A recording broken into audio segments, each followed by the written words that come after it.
one of the main reasons that the marketing book is not required reading in this course is that I don't love the book, and I'm working on finding a book that I think is better material for this course. The information on it is important, don't get me wrong, but I want to find one that I think is a little more of a deeper dive for future courses where students really get more out of reading it.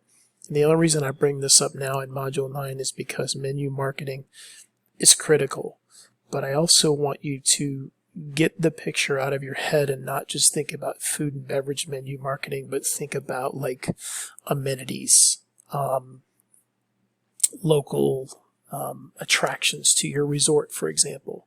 So not just the, air quotes, oh, this is our menu and this is how we market it. That is very, very important, and there are different classes in food and beverage that talk a lot about, why something is placed here on a menu and why it's, in this font and how we describe it, and those are all critical. But, in this course, what else beyond that? What could be considered a menu? What features are there in whatever industry that we're doing? So, that's where I want you to kind of just expand your horizons a little bit and think beyond just a traditional menu. And you'll hear me talk a lot about it with my food and beverage background about, changing a menu. If you're a mom and pop restaurant, it's great. If you're a corporation, it's like pulling teeth, believe me.